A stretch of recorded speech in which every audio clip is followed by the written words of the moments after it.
அஸ்ஸலாமு அலைக்கும் வீவர்ஸ். இந்த விஷயத்தில் நம்ம பார்க்க போக ஹராம் ஹலாலை பற்றி. இப்போ நம்ம ஹராம் ஹலால்னு பார்க்குறதுக்கே மிச்சம் நாங்கள் பார்க்குறதுக்கு இந்த ஹராம் ஹலால் நமக்கு எது எப்படி இருக்கும், எந்த மாதிரி கொண்டு போகும், எல்லா மாதிரி விஷயங்களும் நம்ம தெரிஞ்சிருப்போம். இப்போ உதாரணத்துக்கு இந்த தொஃபி ஒன்று எடுப்போம். இந்த தொஃபி ஒன்று எடுக்கிறதுக்கு இதெல்லாம் நம்ம முக்கியமாக நம்ம தேர்வுன்னு ஹலால் அடிச்சிடாண்டு நம்ம தொஃபிடுங்க ஹலால் அடிச்சிடாண்டு முக்கியமாக நம்ம தேர்வோம். ஹலால் அடிச்சுனா சாப்பிடுவோம்.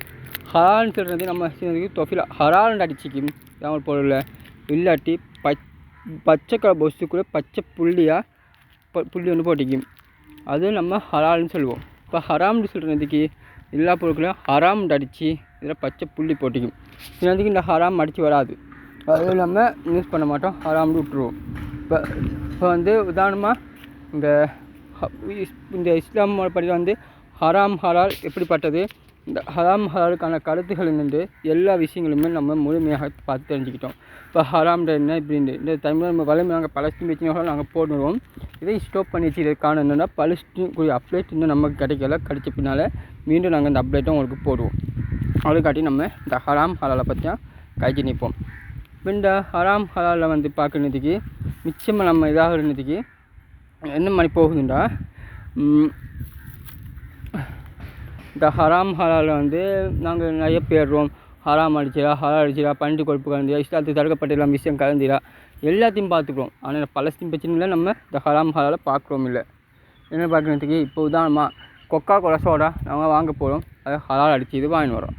ஆனால் அது இஸ்ரேல் தயாரிப்பு சொல்கிறது நம்ம எல்லாருக்குமே தெரியும். இருந்தாலும் பலஸ்தீன் மக்கள் என்ன இந்த யுத்தம் நிற்க போதில்லை, நாங்கள் மட்டும் நிப்பாட்டினா மட்டும் யுத்தம் நின்றுமாண்டு வாய்க்காலம் பேசுகிறோம். உதாரணமாக இந்த பலஸ்தீன் மக்களை யுத்தம் நடந்து நீது இங்கே இஸ்ரேல் அவங்கள தாக்கி கொண்டிருக்காங்க. இதை வாங்கமானன்னு சொல்லி அரபு நாடுகள் தடுத்திது, நம்மளும் அதை ஆர்டர் பண்ணி இதாக்கின்னு போகிறோம். அப்போ இஸ்லாமிய கடைகளை பார்க்குறதுக்கு சாமம் வாங்கினா இடாகும். இப்போ கேட்குறதுக்கு அது இது வாங்கிடுவான்னு சொல்கிறோம். என்னென்னு கேட்குறதுக்கு இஸ்ரேல்னு சொல்கிறதுக்கு இஸ்ரேல் போயிட்டு வாங்க தின்னக்கூடாதுன்னு சொல்கிறதுக்கு நாங்கள் மட்டும் தின்னது நிப்பாட்டினா அவங்க விற்கிறத நிப்பாட்டுவாங்கன்னு கேட்குறோம். இப்போ இஸ்லாமிய ஊர்களை இஸ்லாமிய நாடுனா இஸ்லாமிய ஊர்கள்னா அதில் தமிழ் மதம் மிக்கலாம், இந்து மதம் மிக்கலாம், கிறிஸ்டியன் மதம் மிக்கலாம், அவங்க வாங்கி தின்னலாம். இல்லை அவங்களும் கூட சின்னதுக்கு பலஸ்தீன் மக்கள் பாதிக்குன்னு சொல்லிட்டு நிப்பாட்டலாம். அவங்க கூட நிப்பாட்டியாங்க சில இடத்துல. இஸ்லாமியர்கள் அந்த சோடாக்களை நிறைய இடத்துல நிப்பாட்டியாங்க. அதை சில ஊர்களை இன்னமும் அதை எடுத்துன்னு போகிறதுக்கு அலோட் இல்லாமல் அப்படியே ஸ்டாப் பண்ணி வச்சுறாங்க. சில இது சில மக்கள் தான் நாங்கள் தடுக்கணும். அந்த சோடாக்களை நாங்கள் வாங்காமல் விட்டாலே கடைக்காரங்க என்ன செய்வாங்க, அதை ஸ்டாக் பண்ணுறதை நிப்பாட்டி அதை ரிட்டன் கொடுக்க தொடங்குவாங்க.